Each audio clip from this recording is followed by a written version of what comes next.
All right, we're going to jump in here because question period is underway. Let's listen to the Conservatives.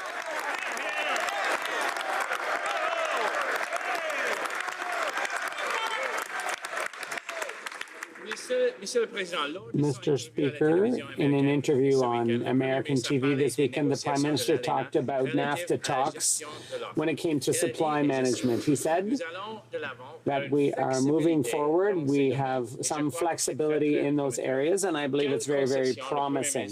Which concessions did the Prime Minister make on supply management? Mr. Speaker, we are the party that created supply management. We're the party that will always defend it unequivocally and always have, and we will continue to do that. Dairy producers in Quebec and elsewhere in Canada know how much we're willing to stand up for them. We will always defend the supply management system. But if the Conservatives want to talk about supply management, I would ask the Leader of the Opposition why he appointed as critic for economic development and innovation someone who's against supply management. Mr. Speaker, we've known for a long time that under this U.S. administration, our trade relationship has been volatile and under grave risk. Given this, can the Prime Minister tell us how much money was set aside in his budget and where we might find any mention of a contingency plan to deal with the trade disruption between Canada and the United States? Right Honourable Prime Minister. Mr. Speaker, as we've said from the very beginning with this particular American administration, we have to be ready for everything, and we are. That is why, as soon as the U.S. put forward punitive, unacceptable tariffs on steel and aluminum in Canada, we were right away ready with a list of retaliatory measures that target American companies, American producers, for which there are alternatives available to Canadian citizens. We know that tariffs end up hurting citizens of the country that brings them in. We want to avoid hurting Canadians. That's why we are consulting with Canadians on those retaliatory. Honourable Leader of the Opposition.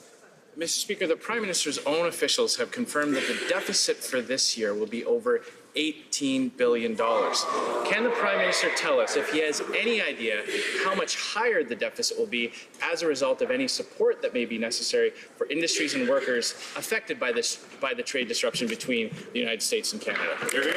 Honourable Prime Minister. Mr. Speaker, the member opposite well knows that this government will be there for workers and industries affected by these punitive American measures. That's what I told steel and aluminum workers over the past months as I've traveled across the country to engage with them.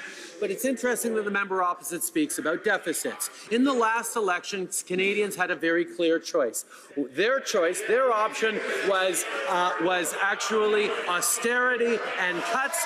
Our proposal to Canadians was investing in the middle class and people working hard to join it, investing in our communities and growing the economy the way they weren't able to for 10 years.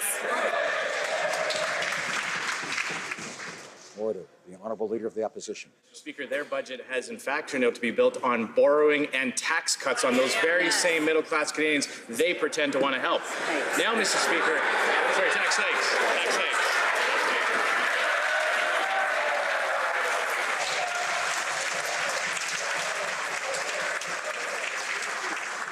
Order. We all like applause most of the time, but not necessarily always. The Honourable Leader of the Opposition has the floor.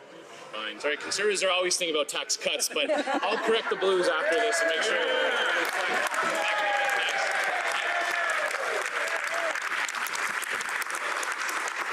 Now, Mr. Speaker, on the subject of tariffs, we know that tariffs collected by this government will raise revenue for the Government of Canada. Will the Prime Minister assure the House and Canadians that any new revenue for the government will be used to lower taxes for affected workers and the businesses that employ them? Honourable Prime Minister. Mr. Speaker, the member opposite pointed out that he thinks about tax cuts. The issue is they think about tax cuts for the wealthiest Canadians. The first thing we did was we brought in a tax cut for the middle class and we raised taxes on the wealthiest 1%. For 10 years, Mr. Speaker, they tried to put forward an agenda for growth that was focused on giving benefits and boutique tax cuts to the wealthiest Canadians and hoping that somehow it would trickle down to everyone else. Well, it didn't, which is why why they had terrible growth for 10 years.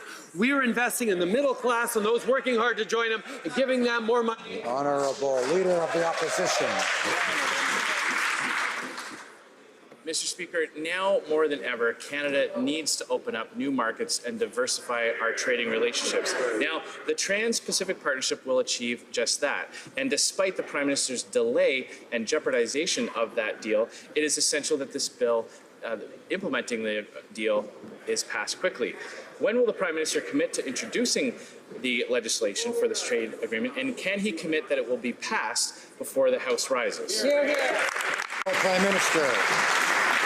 Mr. Speaker, we are proud of the work that we've done in diversifying Canada's trades. Under this government, we signed the CETA deal with Europe, and we actually moved forward on a CPTPP, which highlights that a progressive trade deal can work for our workers and for the growing economies of Asia.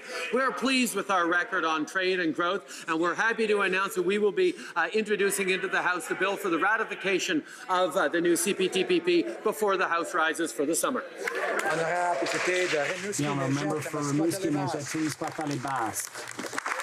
Mr. Speaker, the Prime Minister promised Canadians he would be a climate change leader, and he committed to eliminate public subsidies for oil and gas companies. But climate change leaders don't buy pipelines with public money.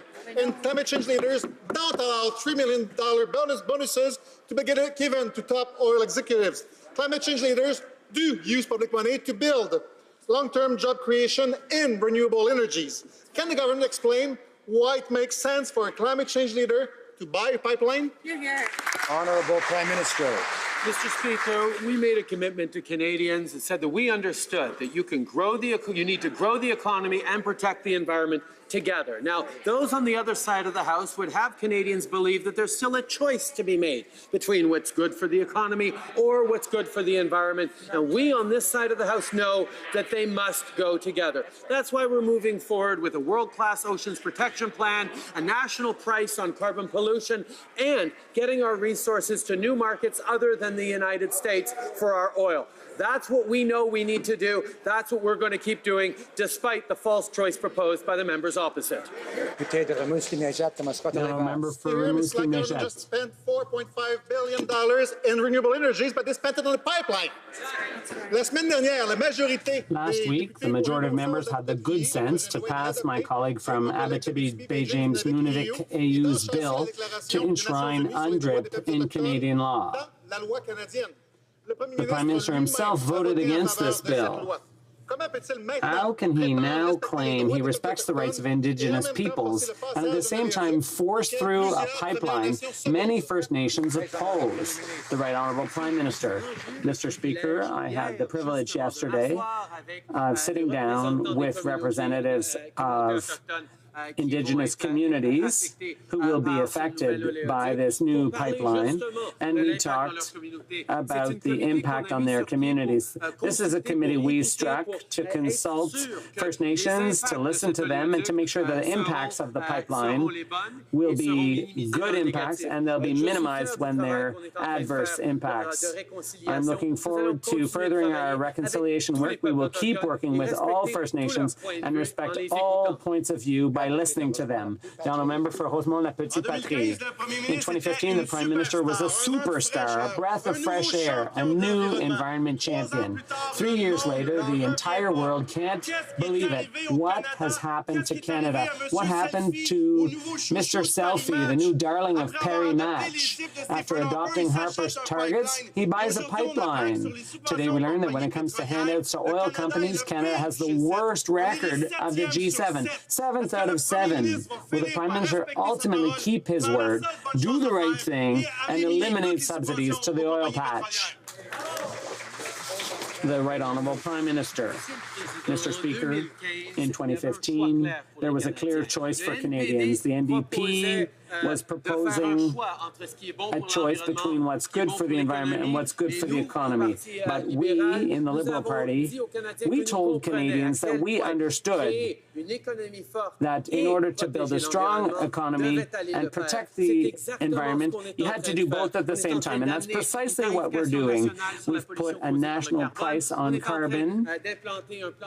We're setting up Oceans Protection Plan, which will be historic. And we are seeking new markets for our resources. That's what Canadians expect. You know, as the Prime Minister prepares to play host to the G7, Canadians and many around the world are asking themselves, what happened to this guy? We all remember that great defender of the planet who promised to end fossil fuel subsidies, but a new report shows that when it comes to the G7 and those same subsidies, Canada, out of 7, ranks 7th. That would be last. That would be after Donald Trump's America. So rather than eliminate the subsidies, this Prime Minister went out and bought a pipeline, a 65-year-old pipeline. When will he end this circle of hypocrisy and finally come clean with Canadians and keep his promise to them and to the world?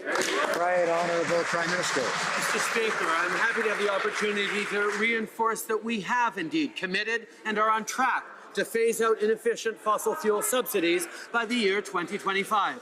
To do this, we announced in our very first budget the expiration of the tax write-offs on capital investments in LNG facilities. In Budget 2017, we announced the elimination of certain tax credits for exploration expenses in the oil and gas sector. We are developing our resources while protecting our environment, including safeguarding our oceans and combating climate change. Our government understands that a clean environment and a strong economy go hand in hand.